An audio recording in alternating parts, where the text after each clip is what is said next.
నమస్తే రమగారు. నమస్తే జయ. రమగారు, ఇంటికి బంధువులు, చుట్టాలు వస్తూ ఉంటారు, పోతూ ఉంటారు, స్నేహితులు. అయితే ప్రతి ప్రతి ఒక్కరికి కొన్ని లిమిట్స్ ఉంటాయి రమగారు. వాటిని క్రాస్ చేయకూడదు మనం. ఎదుటి వ్యక్తి దగ్గర మనం లీనియన్స్ తీసేసుకోకూడదు అంటారు కదా. ఎలా ఉంటారంటే, మీకు ఎంత జీతం వస్తుంది, ఎంత సేవింగ్స్ చేస్తున్నారు, ఏ ఖర్చు ఎక్కడ పెడుతున్నారు, అంతవరకు అదొకటి. తర్వాత ఇంకా పర్సనల్గా వెళ్ళిపోతూ ఉంటారండి. ఎలా అంటే అది ఒకరికొకరు ఎలా ఉంటారు, లేకపోతే పిల్లలు లేరనుకోండి ఎందుకు లేరు అంటే కొంచెము ఫీల్ అవుతారు అనే ఆలోచన కూడా ఉండదు, అలా మాట్లాడేస్తూ ఉంటారు. ఇది కరెక్ట్ కాదు కదా అనిపిస్తూ ఉంటుంది. అంటే చెప్పే పద్ధతి ఒకటి ఉంటుంది కదా, ఒక వ్యక్తి మీద మనకు ఒక అభిప్రాయం ఉంటుంది కదా. ఏదంటే చూడండి, ఉంగరం చేత మొట్టినా కూడా ఏమనిపించదట, అట్లా కాదా రమగారు? కాలాన్ని బట్టి కదా జయ. ఇప్పుడు పాత రోజుల్లో మనకి కుటుంబాలు పెద్ద ఉండేటప్పుడు అవును, పిల్లలు ఆనుపాను కష్టం సుఖం ఎవరు కనుక్కుంటారు? చుట్టాలు కాకపోతే చెప్పు.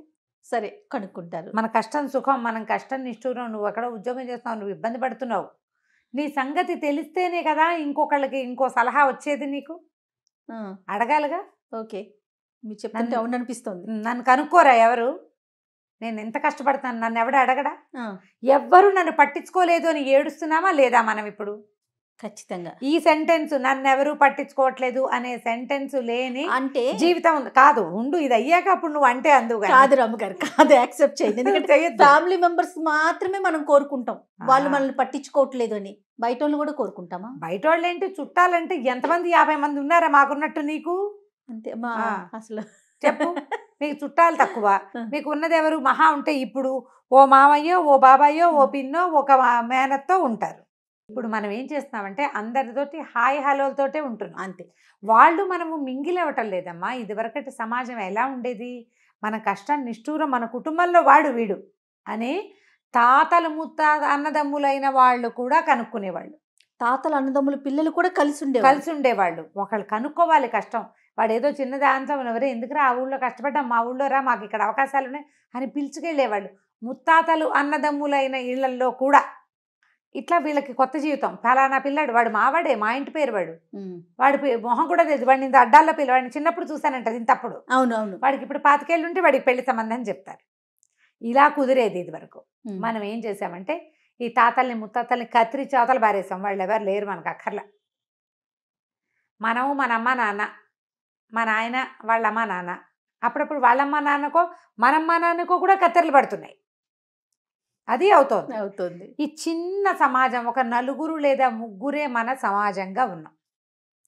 ఈ చిన్న సమాజంలో బాబు నీకు ఎంతమ్మా జీతం అని అడిగితే మండిపోతుంది. వీళ్ళకెందుకు, వారసావు తీరుస్తావు బోడి అనిపిస్తుంది. అక్కడి నుంచి పిల్లలు లేరు. ఇప్పుడు నాబట్టి వాళ్ళు అడగరా ఇందుకు ఎంతమంది అమ్మాయి పిల్లలు అని అడుగుతాం కదా. నేను కూడా అప్పుడప్పుడు అందరినీ అడగను. ఎవరైనా నాకు అనుకుంటే మీకెంతమంది అని అడుగుతాను. అడగకూడదని అర్థమైంది నాకు కూడా. నాకంటే సీనియర్లకి ఎప్పుడో తలకాయలు బొప్పులు కట్టేసి వాళ్ళకి ఇంకా అర్థమైంది. పిల్లలు ఎంతమంది అమ్మా, మీరు ఎంతమంది పిల్లలు అని అడగటం. ఇప్పుడు బస్సు ప్రయాణం చేసినా మీరేమిట్లు అని అడగకుండా ఉండేవాళ్ళు కాదు జయ. ఇది వరకు హైదరాబాద్ నుంచి బందర్ వెళ్ళటానికి బస్సు ఎక్కితే పిల్లాన్ని ఒళ్ళో పెట్టుకుంటే, అమ్మా వేమరమ్మ వెళ్ళే కనిపిస్తున్నావు, ఏ ఊరు, లేదా మన రాజులేనా అని అడిగేవాళ్ళు. అడగటం. అక్కడి నుంచి మీరు ఎంతమంది, నీకు ఎంతమంది పిల్లలు, పుట్టింటికి వెళ్తున్నావా, ఏమ్మా ఆస్తి స్వాస్తి ఇచ్చారా నీకు ఏమైనా? ఏంటి బస్సులో ప్రయాణానికి? బస్సు ప్రయాణం మరి రాత్రంతా ప్రయాణము. పొద్దున్న తెల్లవారు 6ంటికి లేస్తే 8:30కి చేరేవాళ్ళం చిట్టుగూడూరు. మరి మాట్లాడద్దు, తెల్లారే కబుర్లు చెప్పుకోవద్దా, పక్కన నమ్మలక్కలేదు. కట్నం ఏమిచ్చారు మీకు, బంగారం పెట్టారా? ఇవన్నీ ప్రశ్నలు వస్తాయి. ఇప్పుడు ఇలాగే మనుషులతో మానవ సంబంధాలు ఇలా విస్తరించేవి. ఇప్పుడు మనం ఏమడుగుతాం, నీ పెళ్ళి కట్నం ఏమి ఇచ్చారు, మీ నాన్నకి ఎంత వస్తుంది అని అడగం మనం. ఎంత ప్యాకేజీ, ఉద్యోగం, క్యాంపస్ సెలక్షన్ రాలేదా? క్యాంపస్ సెలక్షన్లు 100 మంది ఉన్న కాలేజీలో 10 మందికి వస్తాయి. మిగిలిన పిల్లలకి ఎందుకు రాలేదు అనే క్లారిఫికేషన్ వద్దా? ఇప్పుడు నేను అడిగాను, బీటెక్ వాడు, బీటెక్ క్యాంపస్ సెలక్షన్స్ ఉన్నాయి కదా వీళ్ళ కాలేజీలో అంటే, వీడికి రాలేదనో, వీడు ఎంటెక్కి వెళ్తాడనో, ఎంఎస్కి వెళ్తాడని నేను అని ఊరుకున్నాను అనుకో. మేము ఇద్దరం మొహమొహాలు చూసుకుంటాం. మాట్లాడుకునేందుకు ఏముంది సంభాషణ? ఏమీ లేదు. నిన్ను అడగాలి, అడగకూడదు, మనకు రెండూ కావాలి. ఎవరైనా మనని కనుక్కోవాలి. చూసేవాళ్ళు లేరు మనకి, ఎవ్వరు పలకరించేవాళ్ళు లేరు. నీకు ఎంత బాధపడతామో. మనిషి సంఘజీవి. ఎవరిదైనా ఇంటికి వెళ్తే వాళ్ళందరూ చుట్టాలు కలిసి మెలిసి, ఇప్పుడు మేమందరం అక్క చెల్లెడం ఓ చోట కనపడితే, ఈ అక్కయ్యలు చెల్లెళ్ళు లేని వాళ్ళు, ఉన్నా మాట్లాడుకోని వాళ్ళకి ఎంత కష్టంగా ఉంటుందో. ఉండదు. అయ్యో మా అక్క ఇలా మాట్లాడదు, నువ్వు అవకాశం ఇవ్వవు, అది కనపడదు. ఆహా, నువ్వు అవకాశం ఇవ్వట్లేదు, తోడుకోవడానికి అవకాశం ఇవ్వవు, వాళ్ళు ఎవరు ఏమి అనకూడదు, నేను కనుక్కోకూడదు, నీ సంగతి ఏంటి అనకూడదు.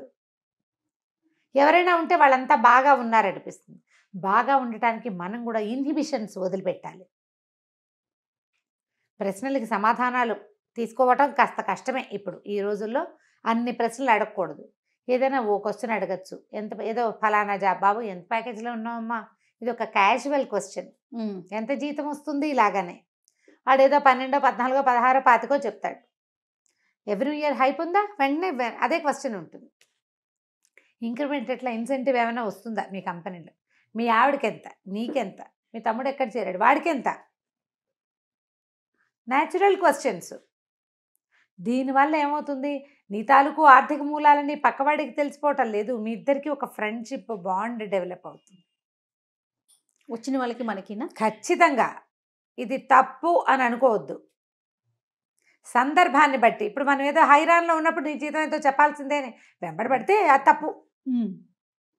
సమయం ఉన్నప్పుడైతే పర్వాలేదు. ఇప్పుడు నువ్వు నేను ఉన్నావు, నీకు అనుకుంటా, జయ మీ పుట్టింటి వాళ్ళు ఏమైనా పెట్టారా ఆస్తి నీకు అని, బాగానే ఉంటుంది. అందరు చుట్టారు ఆఫీస్ అంతా ఉన్నప్పుడు, ఏమాయి నీ కట్నం ఎంత ఇచ్చారంటే పరమ దరిద్రంగా ఉంటుంది.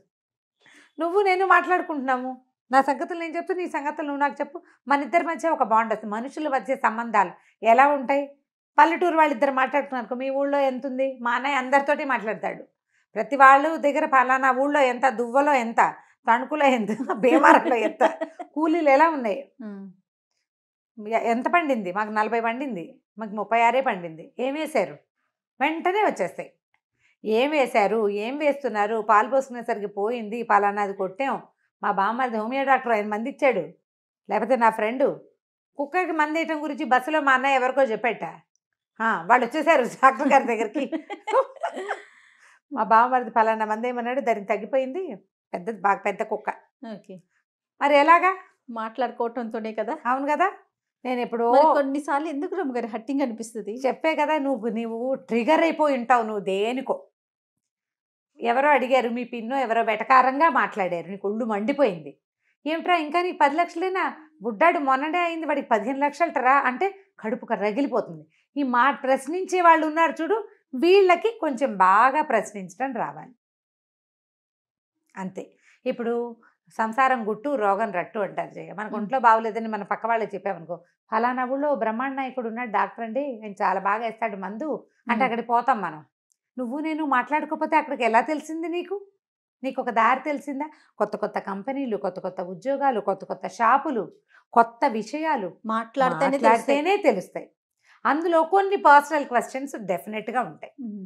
వాటిల్లో నీకు ఏది హర్టింగ్గా అనిపించిందో దాన్ని ఒమిట్ చేసేయాలి మనం. ప్రతి వాళ్ళు జీతం నెక్స్ట్ ఏంటి అని అడగకూడదు, అందరు అడుగుతారు కదా, అది వాటి నెక్స్ట్ ఏం చేస్తావు తర్వాత అంటే నీకు ఒళ్ళు మండుతుంది. అడగకుండా ఎలా కుదురుతుంది? నువ్వైతే అడగవు, నువ్వు అడుగుతావు, నువ్వు కూడా అడుగుతావు. మనము ఎప్పుడైతే మనకి లోపల ఒక తెగిపోయిన ఫీలింగ్ ఒకటి ఉంటుంది కదా, ఆ తెగిన దాని మీద అడిగితే వీళ్ళు ఉప్పు రాసిన ఫీలింగ్ వస్తుంది మనకి, దాంతో ఒళ్ళు మండుతుంది. ఎవరైనా మనని కనుక్కుంటున్నారంటే మన మీద అక్కర ఉన్నట్టే కదా జయ. ఖచ్చితంగా కదా. ప్రశ్నించడం వేరు, కనుక్కోవటం వేరు, తేడా ఉంది చూడు. ఫస్ట్ నుంచి నాది అదే ఆలోచన రమ్మగారు, అదే చెప్దాం అనుకున్నా. కనుక్కోవటం అది వేరు. బాబు అక్కడంతా సదుపాయంగా ఉందా, నువ్వు సిటీలో ఉంటున్నావు, ఎరా నీళ్ళకి వాటికి ఏమి ఇబ్బంది లేదు కదా అంటే, నాకు నీళ్ళకి ఇబ్బంది ఉంటే వీడికి ఎందుకు అనుకోకూడదు. అవును, వాళ్ళందరికీ 15-20 లక్షలు జీతంటరా, నీకెంత అని అడిగితే నువ్వు 10 అనుకో, నీకు పచ్చివేలకాయ గొంతులో పడుతుంది. నీకు నీ చిన్నతనం, నాకు ఇప్పుడు 10 బాబాయ్, వచ్చే సంవత్సరం నాకు కూడా 15 వస్తుంది అని చెప్పగలిగే కాన్ఫిడెన్స్ నీ దగ్గర ఉంటే నువ్వు ట్రిగర్ అవ్వవు, నువ్వు పెట్టదు అంతే కదా. అవునండి. నీ దాని పట్ల నీకు కించ ఉండకూడదు. పిల్లలు కలగల 5 సంవత్సరాలు అయింది, పిల్లలు లేరు, ఇంకా లేరా, ఇంకా లేవు, నేను కూడా అడుగుతాం కదా జయ. న్యాచురల్ ఇప్పుడు మనం ఏం చెప్తున్నాము, నెక్స్ట్ ఇయర్ కల్లా దండం పెట్టిన వాడికి ఇవాళ చిరంజీవ, రేపటి వచ్చే సంవత్సరం పెళ్లి చేసుకో, అదే కదా. అంతే. పిల్లలు కలగలేదు, ఒక 5-6 సంవత్సరాలు అయింది. ఎన్నాళ్ళైంది పెళ్ళయ్యి అని అడుగుతాం.